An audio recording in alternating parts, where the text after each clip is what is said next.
আজকে আমার সাথে যেটা হলো আসলে আমি সেটার জন্য মোটেও প্রস্তুত ছিলাম না। আর সবার মনে প্রশ্ন আমার সাথে আসলে কি হলো সেটাই একটু ছোট্ট করে আমি আপনাদের সাথে শেয়ার করব। আসলে এমন পরিস্থিতিতে মাঝে মাঝেই আমাকে পড়তে হয়। এমন পরিস্থিতিতে আর কে কে পড়েন সেটা কিন্তু কমেন্ট করবেন।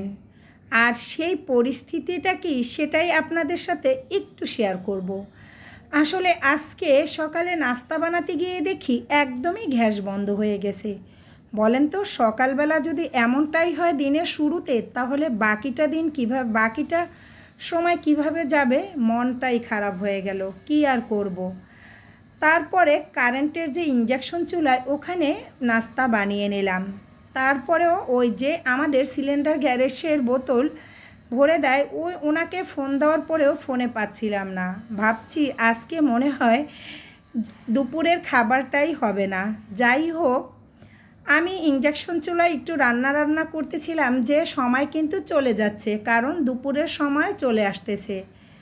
পরে দেখি কারেন্টটাও চলে গেল, কি অদ্ভুত ব্যাপার। আর এইদিকে সিলিন্ডার গ্যাসেরও কোনো খবর নাই। আমি চুপ করে বসেছিলাম। আসলে এটা আজকে আমার সাথে কি হলো? গ্যাসের চুলা যখন সিলিন্ডারের বোতলের গ্যাস ফুরিয়ে যায়, তখন আমি প্রায় ইঞ্জেকশনে রান্না করি। ও মা, এখন দেখি কারেন্টেও চলে গেছে। আধা ঘন্টা হয়ে গেল, কারেন্টও আসতেছে না। আর যিনি গ্যাসের বোতল দিয়ে যাবেন ওনাকেও ফোনে পাচ্ছি না। কি একটা অদ্ভুত ব্যাপার বলুন তো। আসলে আজকে আমি সত্যি একটা চিন্তায় ছিলাম যে আজকে কি রান্না করে খেতে পারবো। আর আমি সব খাবার যা যা রান্না করব সব কিছু কিন্তু রেডি করে রাখছিলাম, যে যখনই কারেন্ট আসবে আর গ্যাস যে সিলিন্ডারের বোতল ভরে দেয় ওনাকে আমি সাথে সাথে ফোনে যদি পাই তাহলে দিতে বলবো। আসলে একটু কাজ আগাই রাখা আর কি। আর সময়ের সাথে তো পারাই যায় না, সময় কিন্তু একদম দ্রুত যায়। যাই হোক, অবশেষে কারেন্ট চলে এলো। তারপরে সেটা কিন্তু ঘন্টা খানিক পরে। আমারও কিন্তু অনেকটা সময় লস হয়েছে, কি আর করব। তারপরে আমাদের যে দারোয়ান চাচা উনি এসে বলল গ্যাস লাগিয়ে দিছে, আলহামদুলিল্লাহ।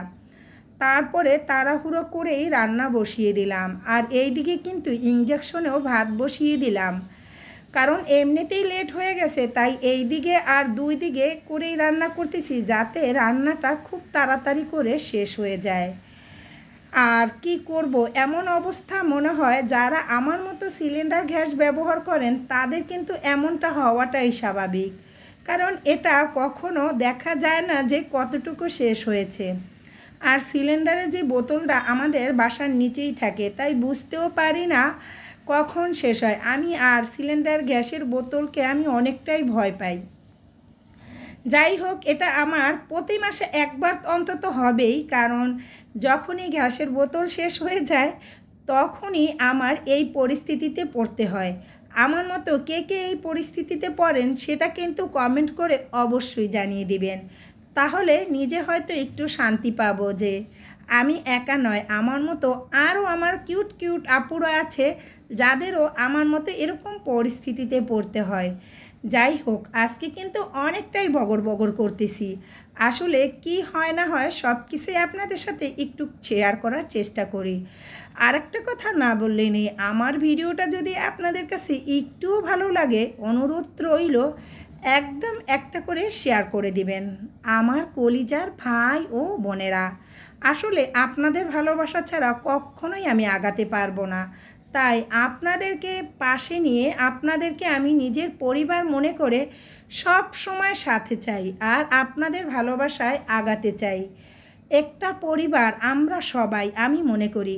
আর আমার এই ছোট্ট পরিবারে সবাইকে অফুরন্ত ভালোবাসা। ভালো থাকুক আমার পরিবারের সকল লোকজন, ভালো থাকুক।